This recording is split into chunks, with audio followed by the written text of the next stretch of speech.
Properly doffing, taking off, a respirator is crucial to minimize contamination and ensure safety before, during, and after its use. Here are some techniques for correctly doffing a respirator. Preparation. Before beginning the doffing process, ensure that you are in a clean area with access to hand hygiene facilities, soap and water or hand sanitizer. Prepare any necessary equipment for disposal or cleaning, such as gloves, gown, and other personal protective equipment, PPE. Hand hygiene.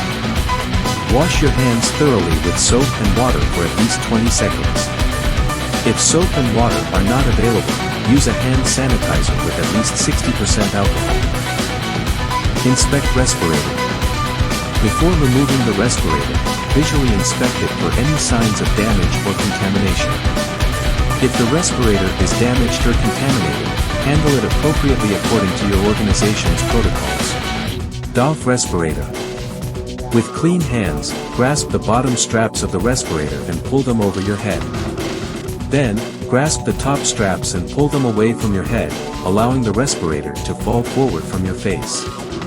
Avoid touching the front of the respirator to prevent contamination of your hands. Dispose of respirator, if disposable. Place the used respirator in a designated waste container or bag. Seal the bag securely to prevent any potential contamination from escaping. Hand hygiene again. Perform hand hygiene again using soap and water or hand sanitizer, ensuring that all surfaces of your hands are thoroughly clean. Additional steps, if applicable.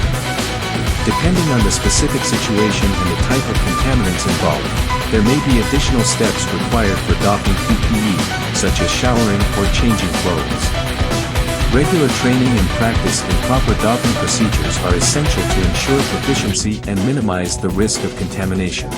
Contact us today for all your PPE needs.